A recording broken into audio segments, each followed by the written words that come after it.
Sir, अगर प्रदेश में Akhilesh Yadav active रहते हैं तो वो भ्रम क्या बाकी जातियों का वोट समाजवादी पार्टी को नहीं मिल पाता था, वो भ्रम टूट पाएगा, उसका आंकड़ा अखिलेश यादव अपने पाले में ले आ पाएंगे? ये चुनौती रहेगी 24 के लिहाज से, और साथ साथ सर्वाइवल के लिए भी बड़ी चुनौती हो गई है सभी क्षेत्रीय पार्टियों के लिए कि अगर बीजेपी से लड़ाई लड़नी है तो आपको एक्टिव रहना ही पड़ेगा।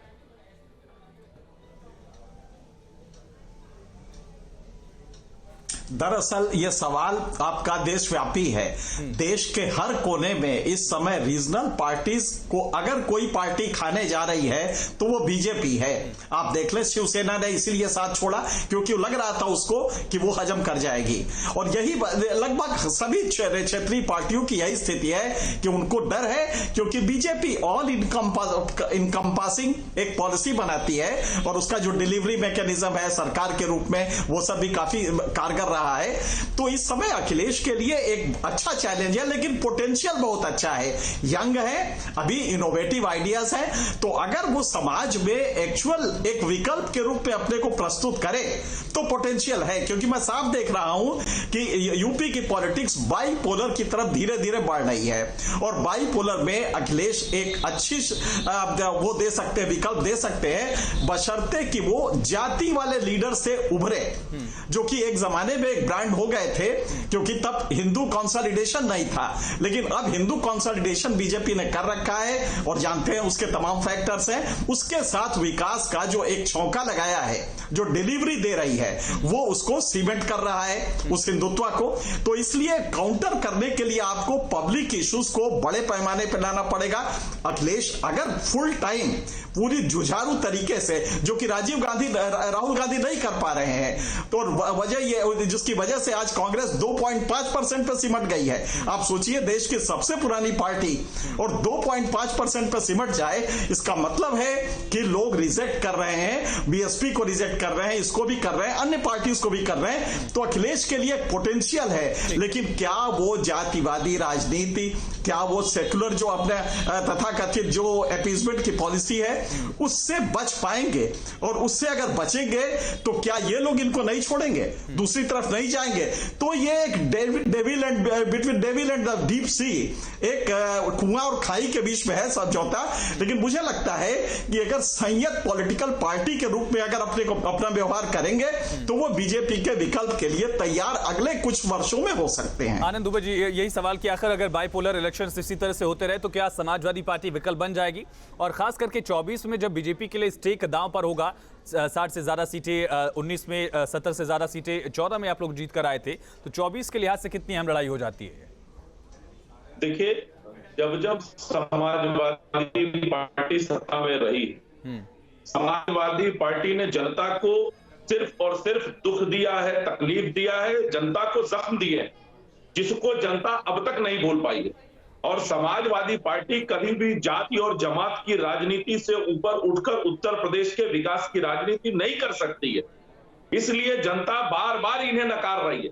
2014 से लेकर 2022 तक लगातार अलग अलग समीकरण, लगातार अलग अलग ध्रुवीकरण किए गए, लेकिन नतीजा एक सा रहा, सत्ता से दूरी बरकरार। लेकिन आनंद जी, भुवन जी दावा ही कर रहे हैं कि समीकरण बदला है, आंकड़े बदले हैं, वोटिंग परसेंटेज उनके पक्ष में बदला है, 100 से ज्यादा सीटें वो लेकर आए हैं, और यही वजह है कि उनका मोरल बूस्ट है। नहीं, वो तो 400 सीटें लेके आ रहे थे।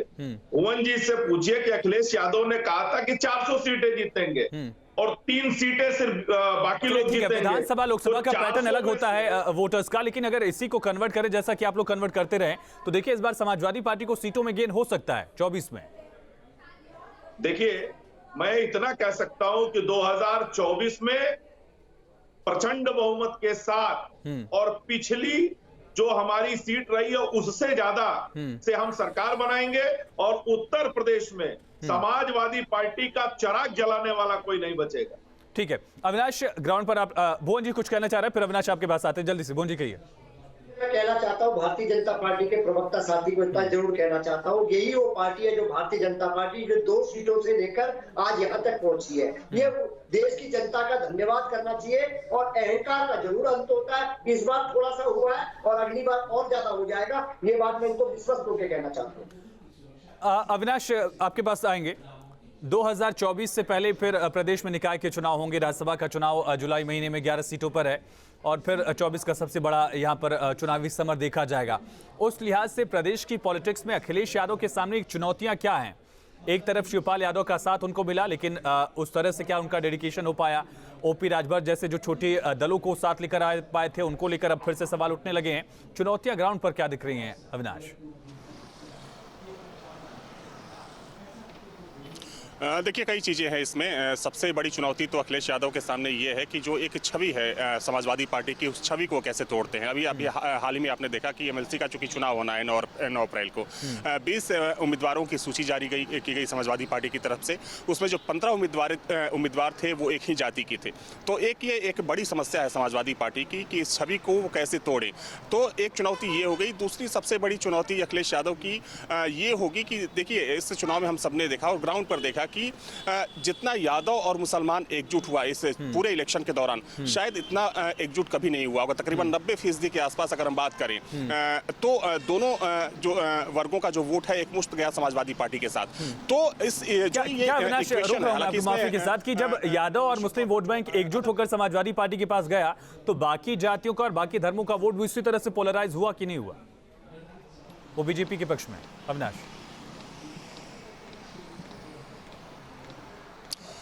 देखिए, निश्चित तौर पर, क्योंकि जैसा कि एनके सिंह सर बता रहे थे कि दोनों तरफ बटा, तो इसमें कोई दो राय नहीं। जो ओबीसी का एक धड़ा था वो समाजवादी पार्टी के साथ गया, जिसमें अगर हम राजभर वोट बैंक की बात करें या फिर पटेल वोट बैंक की बात करें, जो जहां पटेल उम्मीदवार थे, हमने देखा कि वहां पर काफी हद तक जो कुर्मी वोट था वो शिफ्ट हुआ समाजवादी पार्टी की तरफ, अगर वहां से समाजवादी पार्टी का उम्मीदवार था।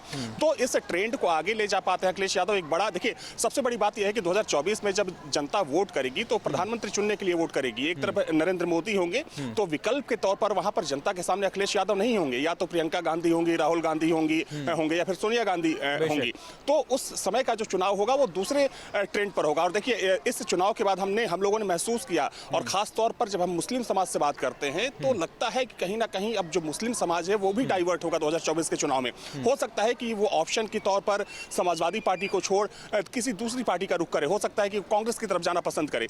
तो ये एक बड़ी चुनौती होगी। हाँ, वो सेंटर से स्टेट में आ गए हैं, लेकिन जो एक मुश्त वोट बैंक उनको मिला इस चुनाव में, उस एक मुश्त वोट बैंक को वो अपने पाले में रखने में कितना कामयाब होते हैं, ये आने वाला समय बताएगा। बिल्कुल। इनके सर, सवाल ये जिसका जिक्र अविनाश कर रहे हैं कि एक तो वोटिंग पैटर्न अलग होगा और वहां पर जब जनता वोट करेगी तो प्रधानमंत्री मोदी के सामने क्या अखिलेश यादव उस तरह से फेस अपना इन 2 साल में बना लेंगे कि उनके चेहरे पर भी वोट उसी तरह से पड़ जाए जिस करिश्मेटिक मोदी मैजिक का दावा बीजेपी करती रही है?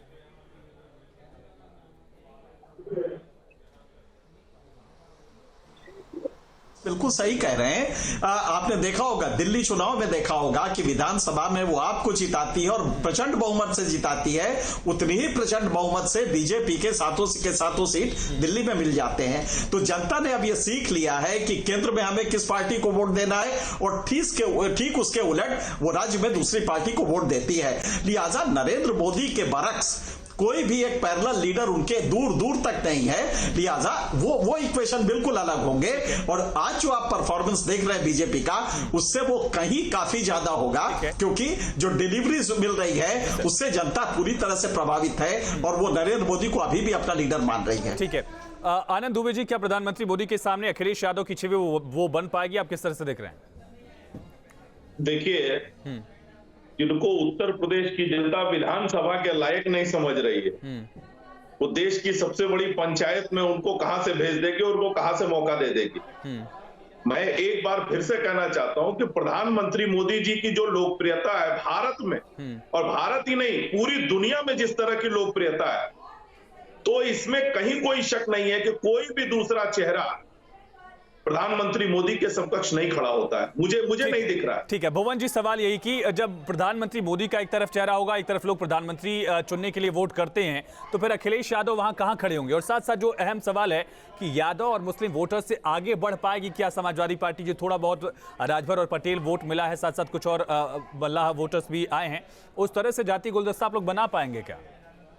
देखिए, मैं पहली बात तो कहना चाहता हूँ, आपने कहा माननीय प्रधानमंत्री जी का नेतृत्व में जो चुनाव हुए, अभी उसका रिजल्ट मैंने देखा कि एक जगह इनका कप्तान आउट हो जाता है और एक जगह इनका उप कप्तान आउट हो जाता है। 2 राज्यों की बात मैं कहना चाहता हूँ। और दूसरा मैं कहना चाहता हूँ एक बहुत गंभीर मुद्दा, जो कि आपके चैनल एक अच्छी बहस करा, इसलिए कहना चाहता हूँ, एमएलसी के चुनाव में हमारे कैंडिडेटों के पर्चे तक काटने का काम सत्ता से जो प्रभावित सत्ता के जो संरक्षण वाले गुंडे कर रहे हैं, और 2 हमारे विधानसभा के परिषद के सदस्यों के पर्चे में जाके नहीं करने दिया। ये मीडिया दिखा नहीं रहा, इसको भी दिखाने की जरूरत है। मैंने दिखाया, हम लोगों ने दिखाया भुवन जी, इस पर हमने बात भी की है, आप जाके यूट्यूब पर देख सकते हैं। बहुत शुक्रिया आप सभी खास मेहमानों का इस चर्चा में जुड़ने के लिए। बड़ी लड़ाई है 2024 तक की।